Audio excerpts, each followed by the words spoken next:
G Afshan, chief justice of Pakistan justice Gulzar Ahmed نے ایک statement دی اور انہوں نے کہا کہ پاکستانی عدالتیں جو ہیں وہ فری ہیں اور کسی کے پریشر میں کام نہیں کرتی ہیں۔ کوٹ ان کوٹ اگر ہمیں کسی نے پریشرائز کرنے کی کوشش کی تو ہم چھوڑ جائیں گے۔ بالکل۔ لیکن اس سٹیٹمنٹ پر مزید بات کرنے سے پہلے میرا خیال ہے کہ ایک دو باتیں ضرور غور طلب ہیں۔ نمبر ایک، یہ خطاب کہاں ہوا، کیا ماحول تھا اور کیسے وقت میں ہوا؟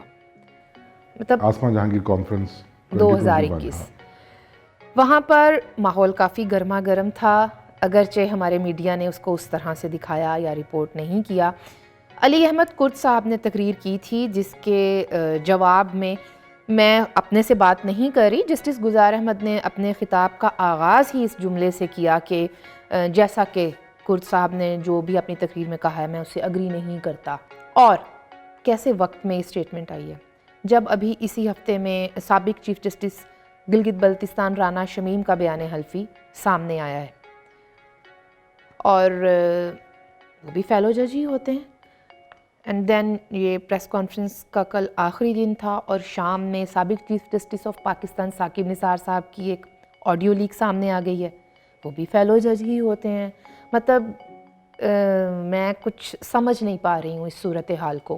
بالکل افشاں، یہ جو لاجک آپ نے دیا نا ابھی، یہ بڑا آئی تھنک کہ بڑا زبردست ہے کہ ہمیں یہ سمجھنا ہوگا، اور واقعتاً ہمیں کسی کی بھی نیت پر شک نہیں کرنا چاہیے۔ بہت ہی آنریبل جج ہیں، ہمارا بہت ہی محترم ادارہ ہے، اور اس کی کریڈیبلٹی کو جو ہے وہ بغیر ثبوت کے ہم اس پہ کوئی الزام نہیں لگا سکتے۔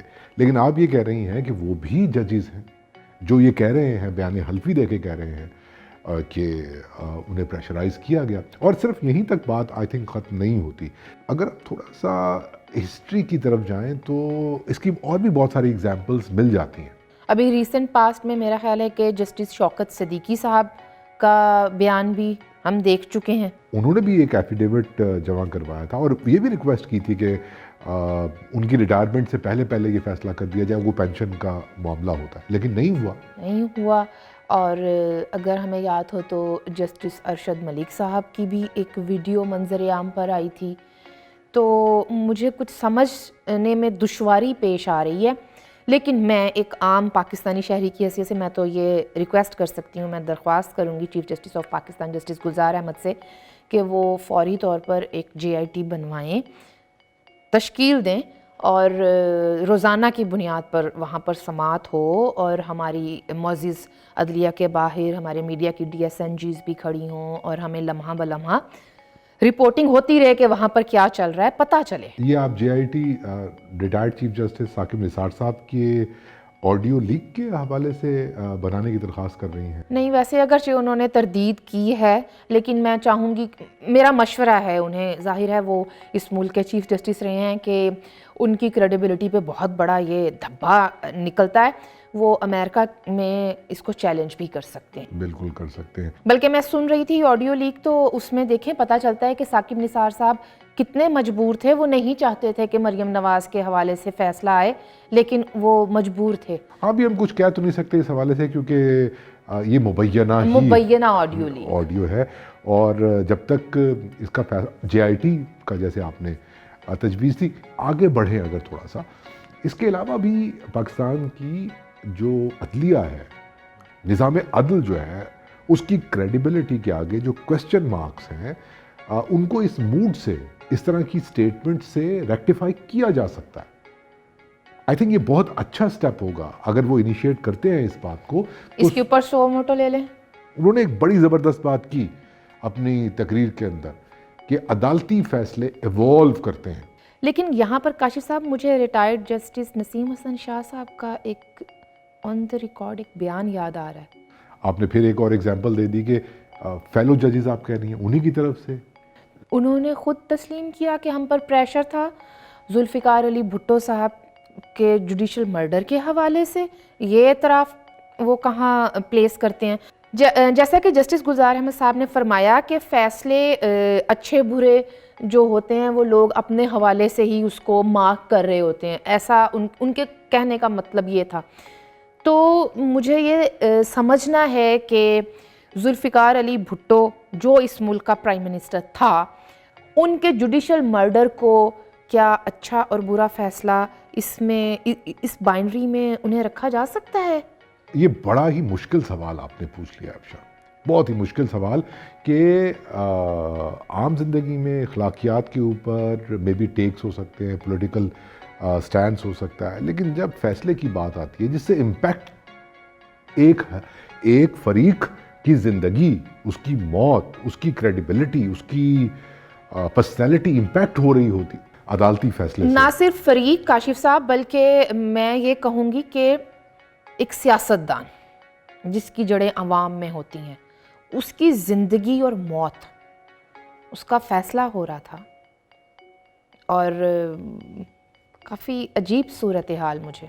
سب یہ مانتے ہیں کہ وہ ایک جوڈیشل مرڈر تھا، اور بھٹو شہید میرا خیال ہے کہ ان کی شہادت ایک سوالیہ نشان ہے پاکستان کی عدلیہ کی کریڈیبلٹی کے اوپر، اور صرف یہیں تک بات یہ محدود ایک نہیں واحد ہے۔ سوالیہ نشان نہیں ہے۔ آپ کی یہ لاجک بالکل درست کہ فیلو ججز کے درمیان پائے جانے والے کانٹرڈکشنز کی بنیاد پر ہمیں ری اسیس کرنا چاہیے اس پوری صورتحال کو، میں ٹوٹلی اگری کرتا ہوں اس بات سے، لیکن اس کے علاوہ جو میں کہہ رہا تھا کہ انہوں نے ایک تاریخی جملہ بولا کہ فیصلے ایوالو کرتے ہیں، میری درخواست یہ ہے کہ اب ہم یہ سمجھیں کہ جو ایک فیصلہ پاکستان کے ایک چیف جسٹس نے دیا تھا نظریہ ضرورت کا، کیا اب اس کے ایوالو ہونے کا وقت نہیں آ گیا؟ پرویز مشرف کی جو کو تھی اور اس کو ساتھ عدالتوں سے ہی ملا تھا، اسی نظریہ ضرورت کے بیج نے جب ایک تناور درخت کی حیثیت اختیار کر لی، بلکہ اس کو آئین میں ترمیم کرنے کا اختیار بھی عدالتوں سے ہی ملا تھا۔ اور نیسیسٹی کا جو یہ ڈاکٹرین ہے جنرل ضیاء الحق کے، مارشل لاء کو بھی، غیر آئینی مارشل لاء کو بھی، آئین توڑنے کو بھی لیجیٹمائز کیا گیا۔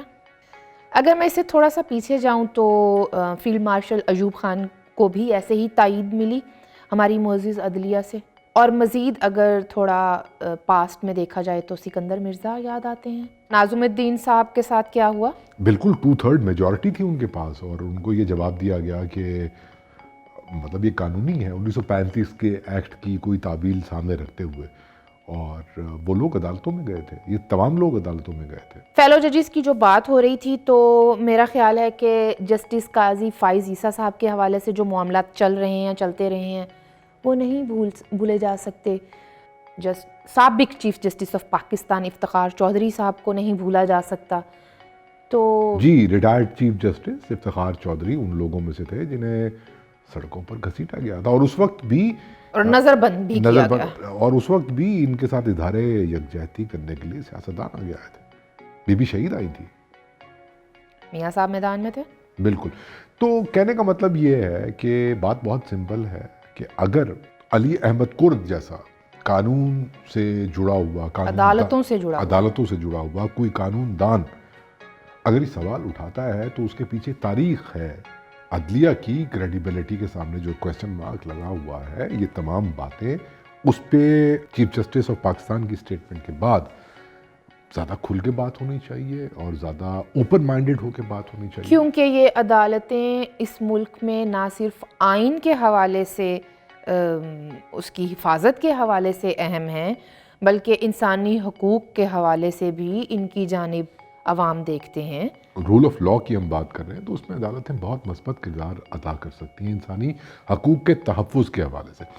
اچھا، انسانی حقوق کے تحفظ کی بات اگر کریں تو یہ سب کچھ ہوا آسما جہانگیر کانفرنس 2021 میں، تو کیا شاندار خاتون تھیں وہ کہ ان کے جانے کے بعد بھی آج بھی ان کی شخصیت، ان کی ہیریٹیج علامت ہے، جڑی ہوئی ہے انسانی حقوق اور جمہوریت کے ساتھ۔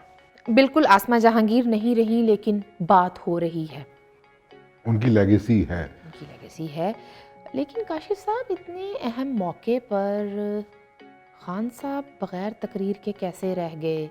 اور پھر ہم نے سنا کہ فواد چودھری صاحب نے معذرت کر لی تھی یہاں آنے سے، مطلب مصروف بات ہے نا یہ، اب شاید انسانی حقوق کے حوالے سے کوئی مصروفیت آڑے آ گئی، اور ویسے بھی اگر دیکھا جائے تو ان کے نزدیک تو پاکستان میں انسانی حقوق سب سے بہتر ہیں پوری دنیا میں،